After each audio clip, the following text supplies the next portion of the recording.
What's up guys, in this training video, I'm going to talk to you about weight training. Just like the whiteboard says, weight training burns 2 times more body fat than strictly doing cardio training. Now, I want to share a story with you. I just finished coaching the 6:30 a.m. class.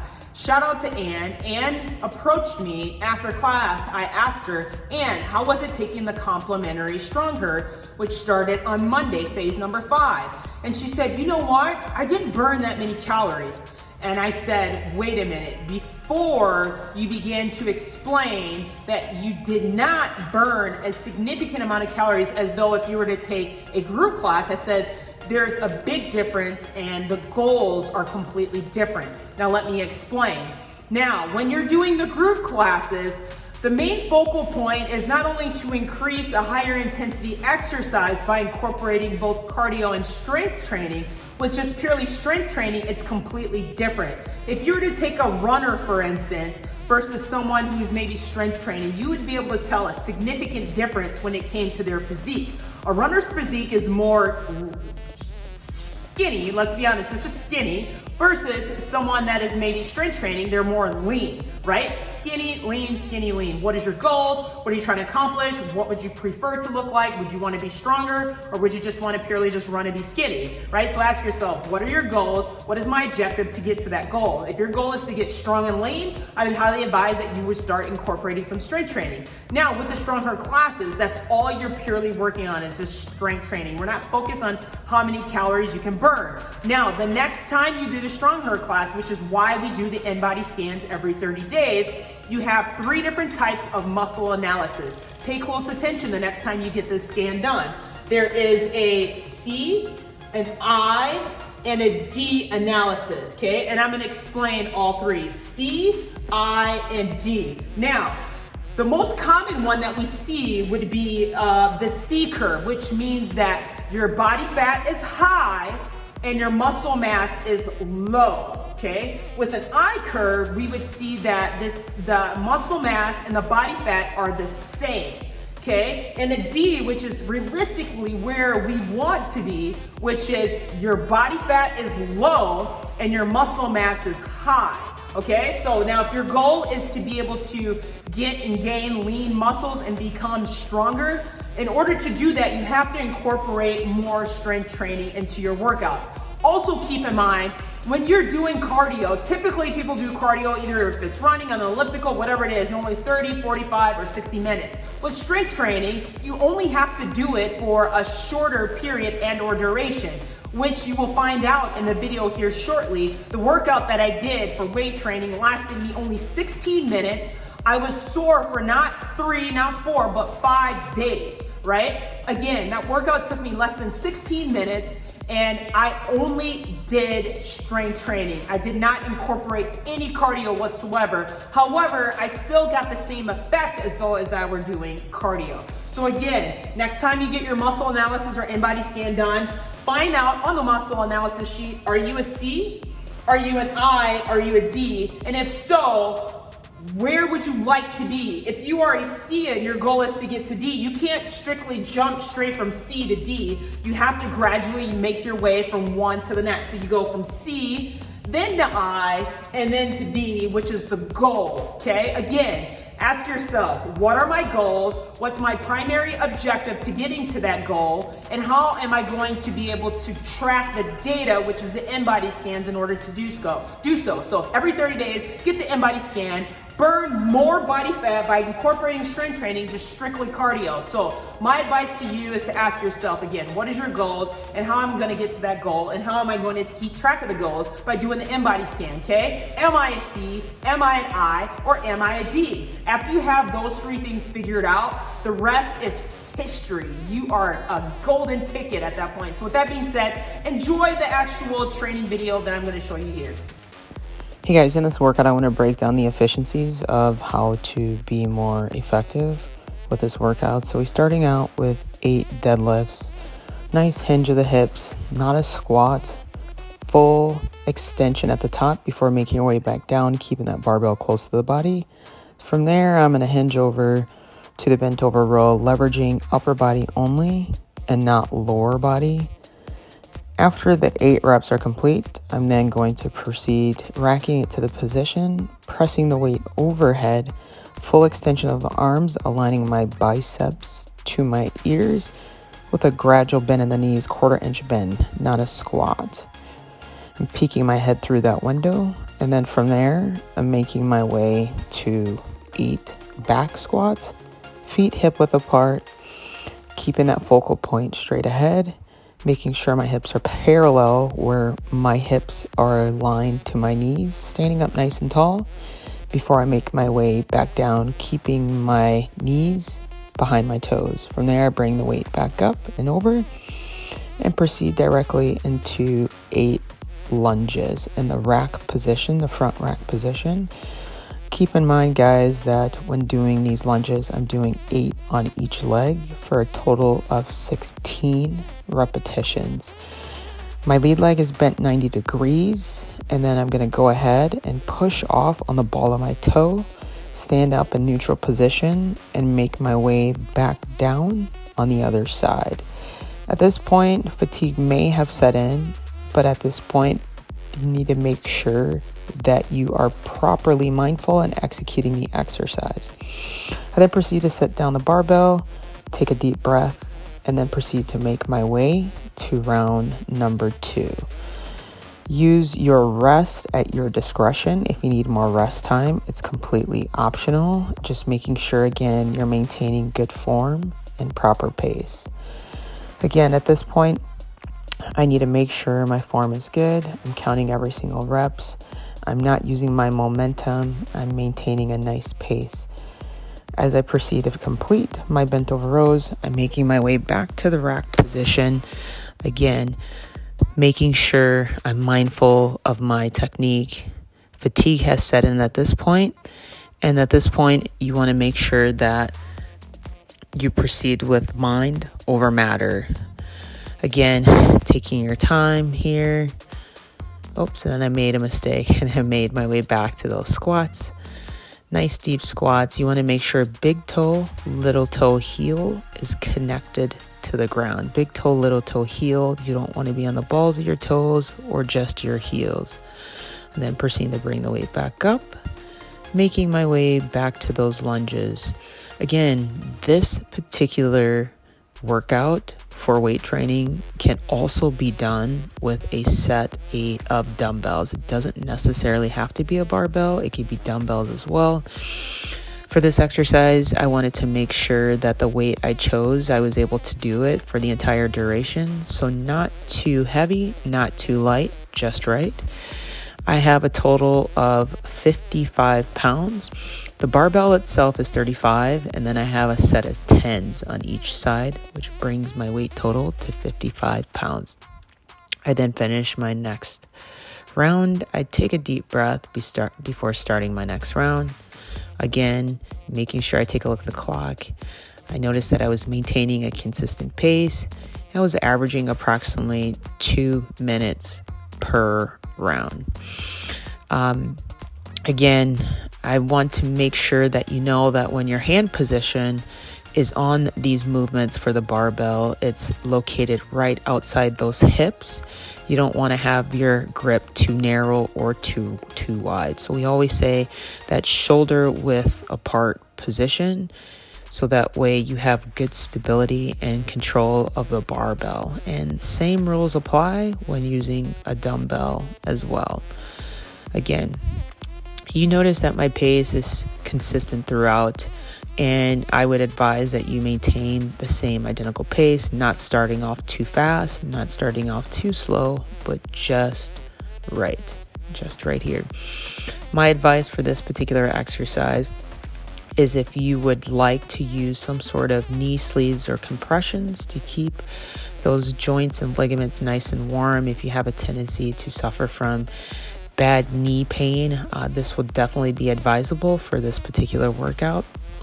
And or if you prefer a good set of cross training shoes that you can use for, in this particular instance, lifting lunging. There's no jumping for this particular exercise, but there is a lot of transitions and movements from lunging to squatting to pressing, being on the balls of your feet. So you need to make sure that you have a functional shoe for this particular workout. Again, I just finished my last round, and now I'm going to make my way to the next round. At this way, I'm about halfway through my workout. And again, I took a minimum rest, not too much. I would say I was averaging about roughly 10 to 15 seconds of rest between starting each round. Again, using it at your own discretion. Noticing when I'm doing my rows, when I'm doing my deadlifts, again, it's a hinge of the hips and not a squat. So I want you to envision like you're closing that car door with your butt if your hands are full with groceries. Same thing with my push presses. The push presses, I'm bringing my head through, swimming, peeking through that window. Another piece of advice for this particular workout here, when you're doing your squats, again, you don't want to go too heavy. You want to make sure that you're able to transition that weight overhead or over those shoulders, same as the push press as well. Again, when you're doing your lunges, if you're using dumbbells, you don't necessarily have to be in the rack position. You can also hold them down to the sides of your hips. Again, using a set of dumbbell for the lunges, you don't have to have them hovered over your shoulders. I would highly advise that you just have them to the side of your hips. Again, a lot of functional movement here. A lot of the things that I advise in the particular workouts are catered to your particular lifestyle, so that way we can mimic what we do in the workouts in your daily lifestyle, which is why I consider this more of a functional style type of exercises. Again, resting here, taking a deep breath, taking a look at the clock, seeing where we're at, telling myself at this point, all right, Marciea, I know you're tired, but maintain good form. Keep a nice and steady pace. Notice I'm not rushing. My form is still the same as it was in round number 1. Again, my rest may be different than yours. My weight may be different than yours. You might be heavier than me. You might be lighter than me. But again, you are going at your fitness level only. This is a lot of muscle endurance as well. A lot of high repetitions when it's all said and done. 64 reps to be exact. If you just do the 8 rounds and 8 repetitions for each exercise, obviously if you multiply that by 8, that's 64 reps. So very high reps in this particular exercise, working on the muscle endurance, which is going to help with that body fat, keeping in mind that strength training exerts more than cardio when it comes to body fat. You lose more body fat with strength training as opposed to cardio training. So keep that in mind as well. We want to make sure that we have the best of both worlds when it comes to both our cardio and our strength training. Again, if you're using a barbell for this lunging position, notice how I keep the barbell as close to my clavicles as possible. High rack position. My elbows are in the upright position. Again, whatever direction your elbows are facing, that's the direction you're going to go in. So if my elbows were down, the movement of the barbell would go down. So we need to make sure we keep those elbows upright. And that's if you're using a barbell. If you're using dumbbells, this may not apply to you. Okay? Again, we're about halfway through this workout. And if you find yourself that you're unable to successfully complete all 8 rounds, don't necessarily beat yourself up too much. Do what you can. Set yourself a benchmark. If you want to just do 4 rounds, that's perfectly fine. And then that way you can work your way up to a total of 8 rounds. So this would be very advisable for someone newer to their fitness journey, is to take it more at your progress level. So if you cannot, I repeat, do 8 rounds, I would advise doing half of them. And the goal is to eventually work your way up to those 8 rounds. So Use and take advantage of the download so that way you can track and record all your workouts for future references. So again, the weight, totally up to you.